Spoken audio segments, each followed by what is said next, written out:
Bismillahirrahmanirrahim. Dear students, Assalamu alaikum. Well, beta, how are you all? Hoping everything is going well. Let us start our today's lecture. Let's see what comes in today's lecture.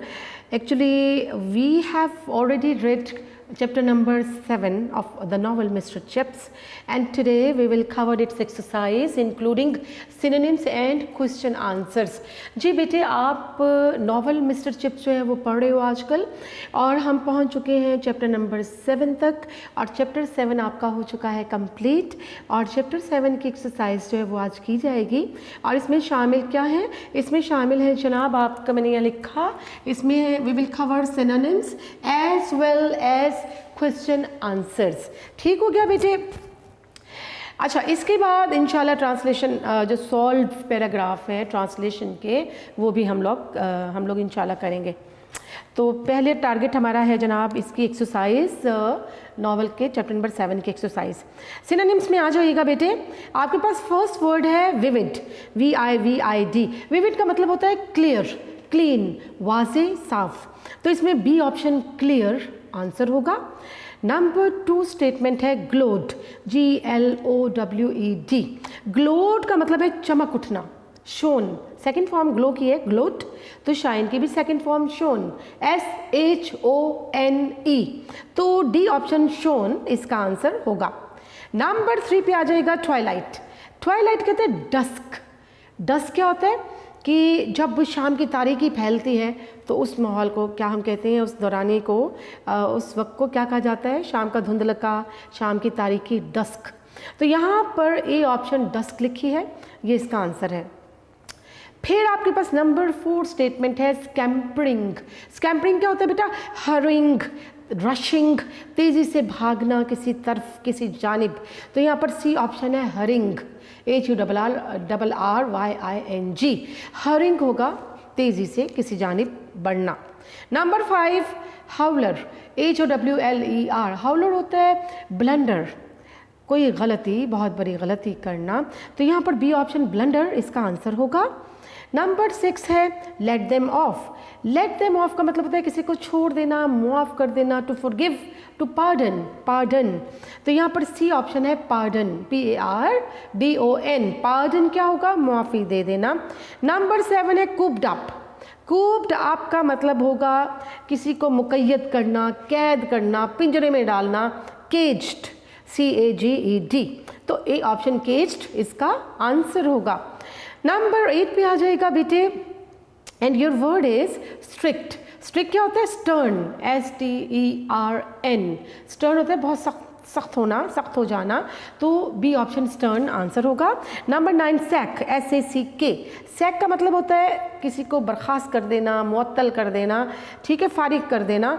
तो यहाँ इसको English में कहेंगे expel, EXPEL। तो यहाँ D option expel इसका answer होगा। Number 10 पे आ जाइएगा। आपके पास वर्ड है एडमेंट।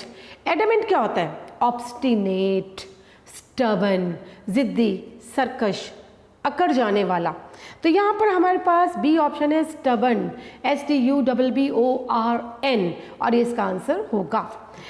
नेक्स्ट नंबर 11 पे आ जाएगा। नंबर 11 पे योर वर्ड इज एक्सेप्शनल।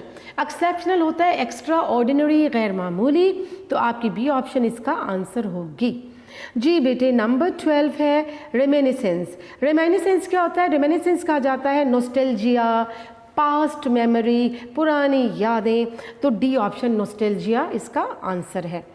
फिर आपके पास नंबर 13 पे रुफियन। रुफियन क्या होता है? स्काउंडलर, बदमाश को कहा जाता है, बुरी सिफ्त रखने वाला शख्स, बुरी खसलत रखने वाला शख्स। तो यहाँ सी स्काउंडलर आंसर है। Number 14 plead. प्लीड का मतलब दरख्वास्त करना, अपील, रिक्वेस्ट। तो यहाँ ए ऑप्शन अपील जवाब होगा। Number 15 leniency. लीनियंसी क्या होता है? नरमी दिखाना, यानी to show mercy on, mercy. तो यहाँ पर बी ऑप्शन मर्सी आंसर होगा।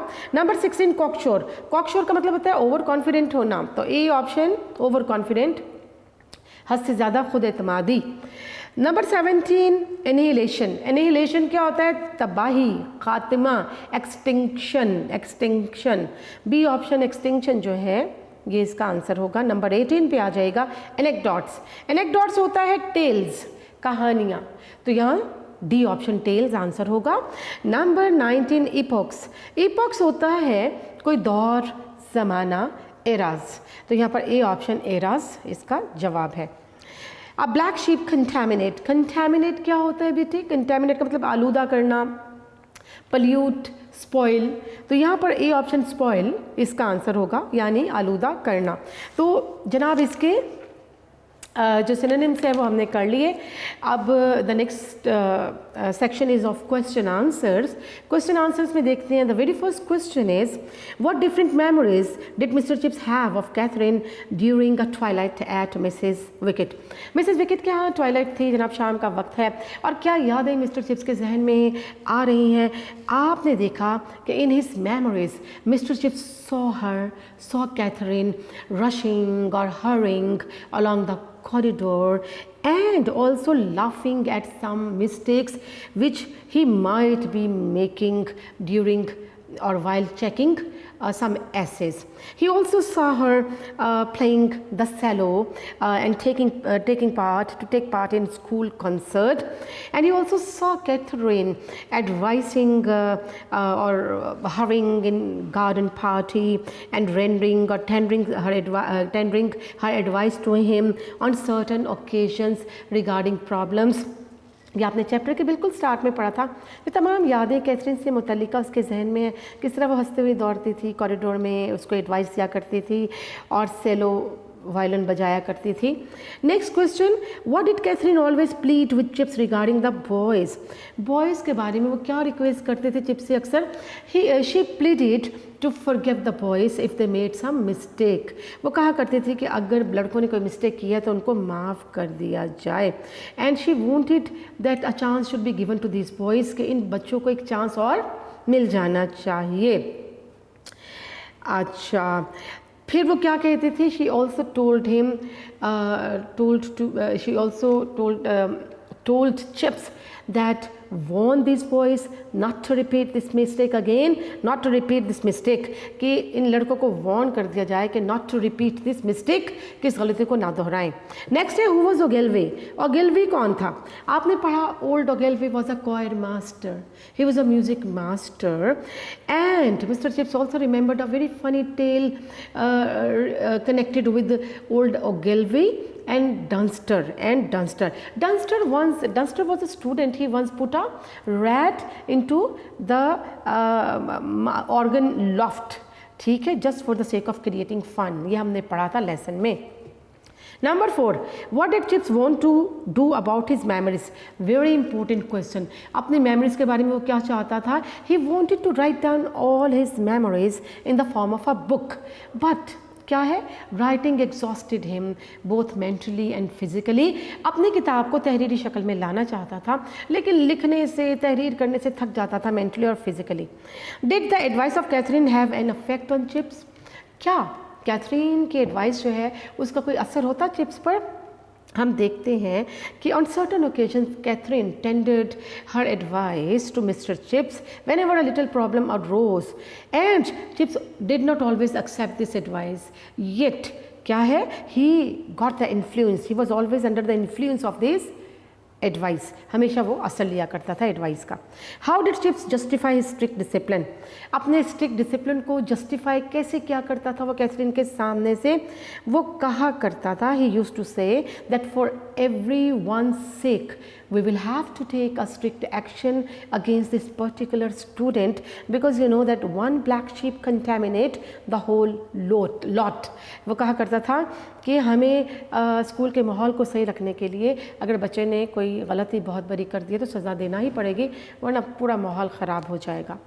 What kind of musician was Catherine? कैसी म्यूजिशियन थी?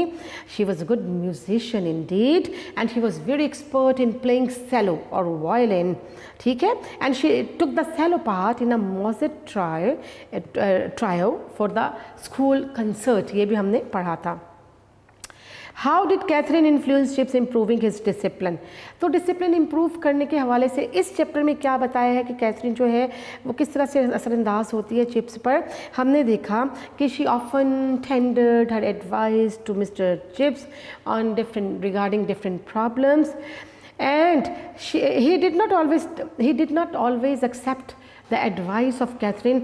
However, he was ever under the influence of this advice, and we see that sometimes she advised him to be lenient towards the students, and sometimes she forced him to be a little harsh just for the sake of rectifying the ways of that student. बाज़ दफ़ा leniency के लिए कहती, अगर बच्चे ज़्यादा बदतमीज़ियाँ करते तो वो कहा करती कि इनको सज़ा देना चाहिए। अच्छा जी, next question number 9, what did mister Chips remember about Dunster and Ogilvie. Dunster आपने क्या पढ़ा, one of the old student of Chips, and Ogilvie he was the old choir master, music master. तो इनके बारे में एक मशहूर वाक़या है, चैप्टर में पढ़ा आपने और बोर्ड में ये क्वेश्चन आ चुका हुआ है, इम्पोर्टेंट क्वेश्चन है। वो क्या वाक़या है कि one of the little incident that mister chips remembered, it involved Dunster and Ogilvy. Ogilvy was the old choir master, and once Dunster put a rat in the organ loft just for the sake of fun, just for creating fun. Actually, Ogilvy was dead, and Dunster, he was also drowned at Jutland. Nobody remembered this incident except chips. Chips के सिवा ये वाक़या किसी को याद नहीं था कि किस तरह से डंस्टर ने वो जो म्यूज़िक गैलरी थी वहाँ पर चूहा छोड़ दिया था एन्जॉयमेंट के लिए, अम्यूज़मेंट के लिए, लोगों को हंसाने के लिए। एक और बहुत अहम सवाल है आपके पास, why was the old fifth form room called the pit, कि वो जो ओल्ड फिफ्थ फॉर्म रूम था उसको पिट क्यों कहा जाता था, गढ़ा क्यों कहा जाता था।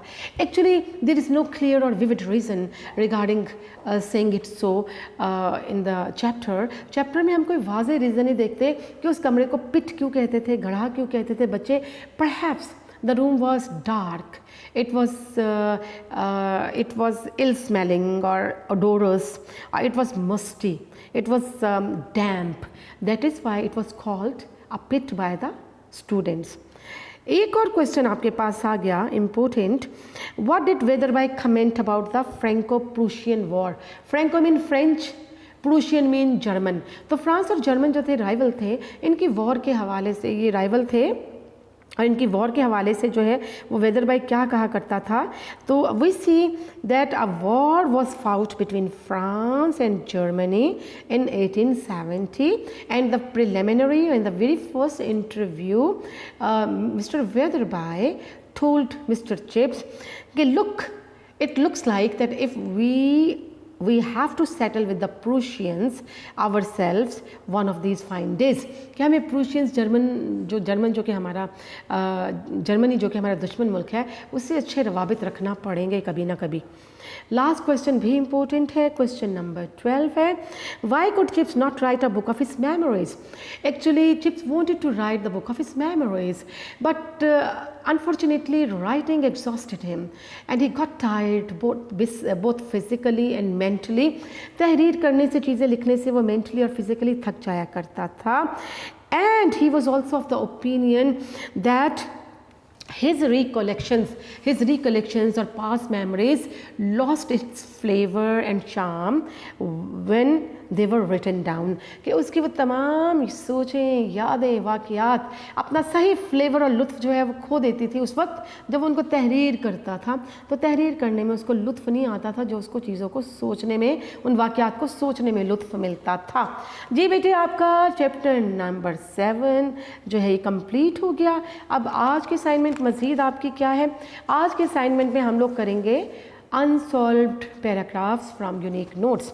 आपके यूनिक नोट्स में एक सीक्वेंस में जो फर्स्ट 12 पैराग्राफ्स हैं जो न्यू एडिशन के मुताबिक है। देखिए, जो पुराने एडिशन है उसमें इसका ऑर्डर थोड़ा सा डिस्टर्ब है, पैराग्राफ्स का मैं पहले भी बता चुकी हूँ, तो ये ऑर्डर डिस्टर्ब है उसमें, लेकिन आपके नए एडिशन के मुताबिक जो ऑर्डर है मैं भी उसके अकॉर्डिंग करवा रही हूँ, आपने भी इसी के अकॉर्डिंग इनको पैराग्राफ्स को सॉल्व भी करना है, टिक भी करना है। तो हम लोग अभी तक we have done almost 5 solve paragraph so far. हमने 5 सॉल्व कर लिए हैं पैराग्राफ्स। आज हम लोग करते हैं नंबर 6। नंबर 6 पैराग्राफ पे आते हैं। इसमें लिखा है, क्या लिखा है जी? क्या वो कुर्बानियाँ जो हमने दी हैं रायगा जाएंगी? क्या वो कुर्बानियाँ जो हमने दी हैं रायगा जाएंगी? और रायगा जाना क्या होता है? B wasted. रायगा जाना। कुर्बानियाँ क्या होगा? सेक्रीफाइसेस। सेक्रीफाइसेस। और देना क्या होगा? रेंडर्ड। RENDERED। रेंडर्ड। तो क्या आएगा? Will all the sacrifices will all the sacrifices rendered by us, will all the sacrifices rendered by us be wasted? क्या इंग्लिश होगी? will जाएंगी है तो फ्यूचर टेंस में बात हो रही है, तो will all the sacrifices rendered by us be wasted? Next देखिए, क्वेश्चन मार्क है। इसके बाद नेक्स्ट सेंटेंस आ गया, क्या हम हाथ पर हाथ धरे अपने नुकसानात का मातम करते रहेंगे? Future continuous tense, shall be, will be. और मातम करना क्या होता है? To लेमेंट, LAMENT। नुकसानात क्या होगा? लॉसेस। ठीक है। हाथ पे हाथ धरे बैठना क्या होगा? Sitting idle. हाथ पे हाथ धरे बैठना। तो आपके यहाँ पर सेंटेंस है, क्या हम हाथ पर हाथ धरे अपने नुकसानात का मातम करते रहेंगे? तो क्या आएगा? Shall we be lamenting. Shall we be lamenting. Shall be है तो ING आ जाएगा, continuous, future continuous. Shall we be lamenting over, lament over होता है, lamenting over our losses, sitting idle. Shall we be lamenting over our losses, over OVER, और our क्या होगा? OUR। Our losses sitting idle. Question mark. आगे है, अगर हम ऐसा करेंगे, if we do so, if we do सो, तो हम वही करेंगे। We will be doing, we shall be doing. If we do so, we shall be doing जो हमारे दुश्मन हमसे चाहते हैं, what our enemy wants from us. If we do so, we shall be doing the same what our enemy wants from us. इस तरह हम उनके हाथों में खेल रहे होंगे। खेल रहे होंगे, फिर फ्यूचर कॉन्टिन्यूस टेंस आ गया, shall be, will be। इस तरह हम उनके हाथों में खेल रहे होंगे और उनके रहमो करम पर होंगे। इस तरह then we will be at their mercy, at their mercy, at the mercy of someone क्या होगा? किसी के रहमो करम पर होना, at the mercy of someone। in this way, or then we shall be at their mercy and playing in their hands, and playing in their hands। Next देखिए, अपने दुश्मन की चालों का मुनासिब जवाब ये है, the very appropriate response. Appropriate मुनासिब response, the very appropriate response. और चालें क्या होता है? Tricks, TRICKS। The very appropriate answer, answer भी हो सकता है। द वेरी अप्रोप्रिएट रिस्पॉन्स और answer to the tricks of the enemy is, क्या है? कि हम मुसम्मम इरादा कर लें, to take a firm decision. To take a firm decision क्या होगा? मुसम्मम इरादा करना, to take a firm decision. और अपने मुल्क को मजबूत और मुस्तहकम बुनियादों पर तामीर करना शुरू कर दें। तामीर करना क्या होगा? To construct our country on the strong, मजबूत और मुस्तहकम, strong and sound basis, strong and sound stable basis. ठीक है, इसको ट्रांसलेट कर लेते हैं। The very appropriate answer to all the tricks of our enemy is, answer के साथ is the very appropriate answer to all the dirty tricks of the enemy is to take a firm decision, and to construct our country on sound and solid basis. ठीक है, and to construct our country on a strong and solid basis. Strong and solid भी हो सकता है, मजबूत मुस्तहकम, strong and solid basis. जी बेटे, ये आपका अब आखिरी सेंटेंस क्या आ रहा है, और इससे एक ऐसी रियासत बना दें and make it such a state जो हमारे बच्चों के लिए रहने के लिए मुनासिब जगह हो, and make it such a state which is suitable for our children to live in, and make it such a state which is suitable for our children to live in, रहने के लिए सही जगह, a suitable place to live in. ठीक है, तो sentence का तर्जुमा होगा to make it such a state which is a suitable place for our children to live in. ठीक है बेटे, ये आपका पैराग्राफ नंबर 6 जो है एंड हो गया. पैराग्राफ नंबर 7, कौमी किरदार का पहला जुज़ हुब्बे वतन का जज्बा है. कौमी किरदार क्या होता है, नेशनल कैरेक्टर, और पहला जुज़ क्या होगा, फर्स्ट एलिमेंट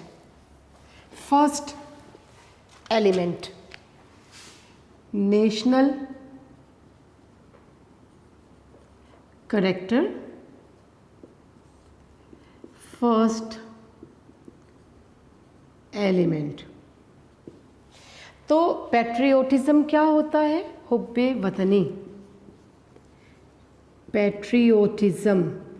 तो the first element of the national character is the spirit of patriotism. The spirit of, आप हुब्बे वतनी का जज्बा लिखा है, द स्पिरिट ऑफ पैट्रियोटिज्म. हुब्बे वतन एक ऐसा जज्बा है जो ज़ाती मफादात को कौमी मफादात पर कुर्बान कर देता है. तो patriotism is such a passion which sacrifices the personal gain to national interest. Personal gain क्या होता है, ज़ाती मफाद, पर्सनल गेन, और कौमी मफाद नेशनल इंटरेस्ट्स, कौमी मफादात आगे. ठीक है, तो patriotism is such a passion, such a spirit which makes us to sacrifice our personal gains to what, to national interests.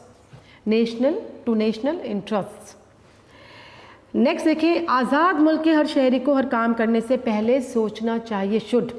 तो आज़ाद मुल्क के शहरी को, the citizen of an independent country should think before doing anything. The citizen of an independent country should ponder over, या should think before doing anything that, कि ऐसा करना कौम के लिए फ़ायदा मंद है या नहीं, कि बेटर. देखिए बेटा, the citizen of an independent country should think before doing anything whether it goes in the favour of the country or not. It goes in the favour of the country or not. यानी the citizens of an independent country should think before doing anything, whether it goes in the favor of the country or not. right? Next देखते हैं, कौमी किरदार का दूसरा अहम जुज़ ज़िंदगी के हर शोबे में दयानतदारी और ईमानदारी बरतना है. बरतना होगा टू एग्जिबिट, और दयानतदारी और ईमानदारी क्या होगा, ऑनेस्टी एंड इंटेग्रिटी. तो क्या है, the second element of the national character is, the second element of the national character is to show honesty and integrity in किसमें, हर शोबे में, in all the spheres of life, all the spheres of life, हर शोबा, all the spheres of life, in all the spheres of, to exhibit honesty and integrity in all the spheres of life. Next देखिए, कौमी किरदार के मेयार को बुलंद करने के लिए, टू रेज द स्टैंडर्ड, बुलंद करना, मेयार बुलंद करना, टू रेज द स्टैंडर्ड। तो कौमी किरदार के मेयार को बुलंद करने के लिए to raise the standard of the national character, ये ज़रूरी है, इट इज़ असेंशियल, हम ये भी कह सकते हैं, it is essential to raise the standard of the national character, to क्या करना है हमें, कि फ़र्द सिर्फ अपनी ज़िंदगी के रोज़मर्रा के मामलात में ईमानदार ना हो, that an individual should not only be honest in his रोज़मर्रा के मामलात, day to day affairs, that an individual should not only be honest in the day-to-day affairs, बल्कि वो अपने पेशे में भी कमाल दयानतदार हो। बट यानी देखें, इसको हम करते हैं, it is essential to raise the standard of the national character, that an individual should not only be honest in his day-to-day affairs but also perfectly honest in his profession, अपने पेशे में भी कमाल दयानतदार हो, but also be perfectly honest in his profession. To raise the standard of the national character, it is essential that a person, it is essential to raise the character of the, to raise the standard of the national character, that an individual should not only be honest in the day-to-day affairs but be perfectly honest in his profession. Next देखें, इंतज़ामी हुकूमत, administration, तिजारत और सनत व हरफत, trade and commerce में बेईमानी, dishonesty, इखलाकी कयूद से आज़ादी, इखलाकी कयूद से आज़ादी क्या होगा, being away from moral restrictions, being away from moral restrictions, being away from moral restrictions। जी, अखलाकी कयूद से आज़ादी इख्तियार करने की वजह से हम दूसरे ममालिक में बेहद जलील हो चुके हैं परफेक्ट टेंस से, तो वी हैव बीन डिस्ग्रेस्ड। जलील होना क्या होगा, डिस्ग्रेस्ड, हम लिखते हैं इसके स्पेलिंग डिसग्रेस्ड, तो we have been disgraced among other nations, we have been disgraced, we have been insulted, disgraced among other countries due to, किस वजह से, due to dishonesty in administration, trade and commerce and being away from moral restrictions.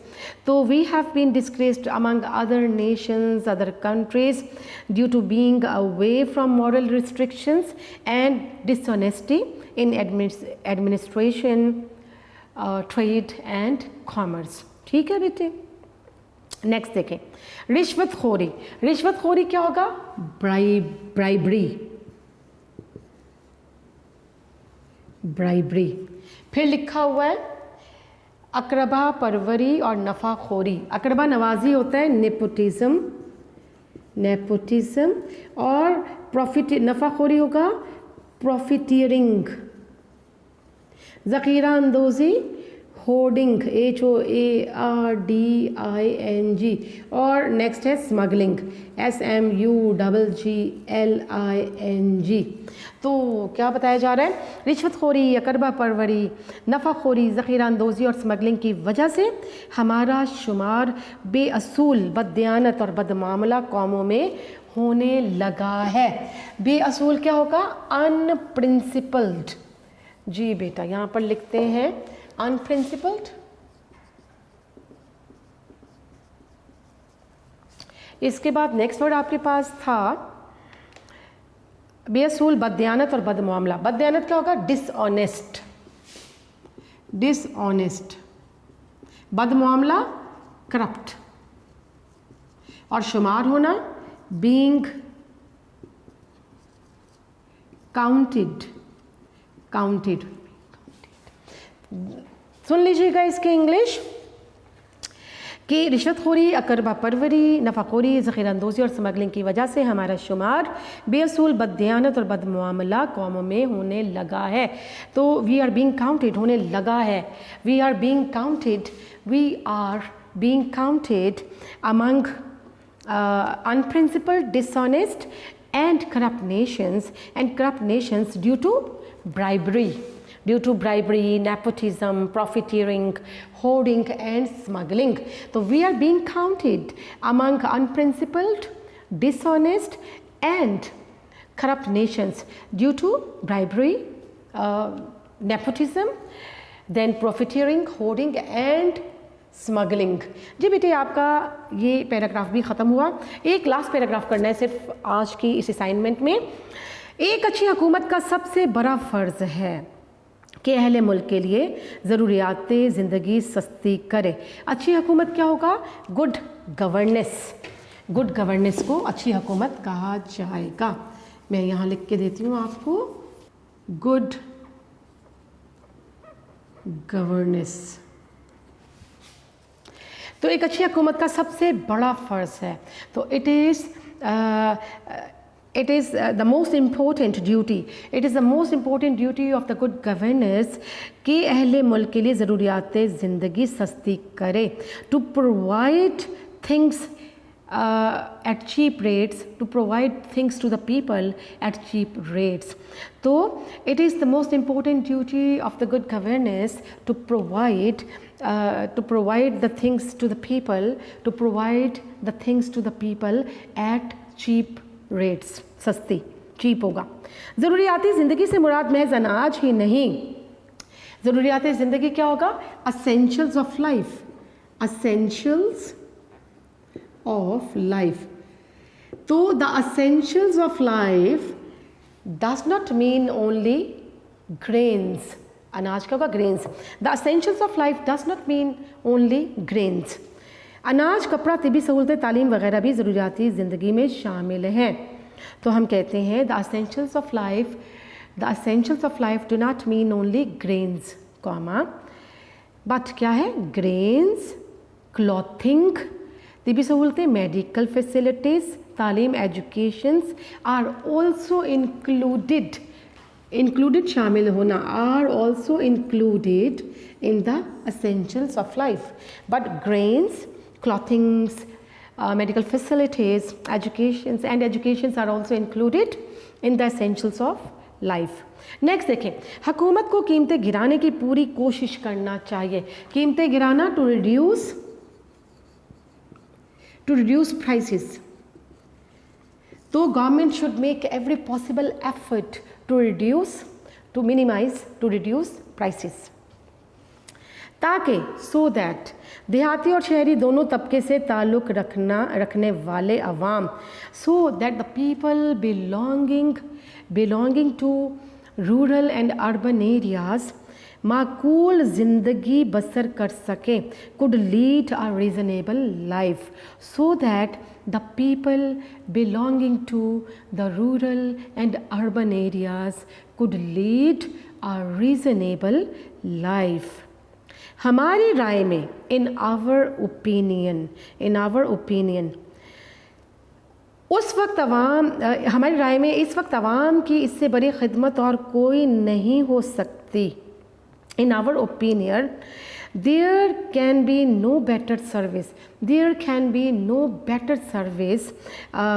to the people than कि ज़रूरियाती ज़िंदगी को सस्ता किया जाए, then to provide the essentials of life at cheap rates. So in our opinion, there can be no better service to the people, there can be no better service to the people than to provide the essentials of life at the cheap rates. आगे देखें, और उनकी बहम रसानी का ऐसा इंतज़ाम किया जाए। बहम रसानी क्या होता है? प्रोविज़न, मैनेज होगा इंतज़ाम करना, टू मैनेज, प्रोविज़न होगा दस्तयाबी, प्रोविज़न, और ये कंटिन्यूड है sentence, and to manage the provision और availability of these things in such a way, ऐसा मीन इन सच अ वे कि हर शख्स को इसकी ज़रूरियात ज़िंदगी मुनासिब मिक़दार और मुनासिब कीमत पर मिल जाए। मुनासिब मिक़दार क्या होगा? रीज़नेबल क्वांटिटी, रीज़नेबल क्वांटिटी, और क्या है इसके बाद आपके पास दूसरा वर्ड आता है, आखिरी लाइन है बेटे, मुनासिब कीमत, सूटेबल प्राइस, सूटेबल प्राइसेस। ठीक है, तो हम क्या कहते हैं, और इनके बहम रसानी का ऐसा इंतज़ाम किया जाए कि हर शख्स को उसकी ज़रूरियात ज़िंदगी मुनासिब मिक़दार में और मुनासिब कीमत पर मिल जाएं। तो हम क्या कहते हैं, देखिए बेटे ये पूरी लाइन पीछे से चली आ रही है कि rather it is our opinion that there can be no better service to the people than to provide them the essentials of life at cheap rates and to manage its provisions in such a way that every individual could get the essentials of life, that every individual could get the essentials of life in reasonable quantity and at suitable prices, in reasonable quantity and at suitable prices. आगे देखें, सिर्फ यही इक़दाम, only these measures, these steps, हुकूमत की हर दिल अजीज़ी की ज़मानत हो सकता है। हर दिल अजीज़ी क्या होता है? पॉपुलैरिटी, पॉपुलैरिटी, ज़मानत क्या होगा? टू गारंटी, टू गारंटी, और स्टेप क्या होगा? कदम, मशर। ओनली दीज, क्योंकि इक़दाम है ढेर सारा, उसका प्लूरल आ गया, तो ओनली दीज स्टेप्स और मशर can guarantee the popularity of the government, only these steps can guarantee the popularity of the government. जी बेटे, ये आपका ये पैराग्राफ ख़त्म हो गया। आज की असाइनमेंट बेटा it comes to an end and hoping to continue these things in the next lecture also. So thank you very much बेटा, stay blessed and take care, अल्लाह हाफिज़।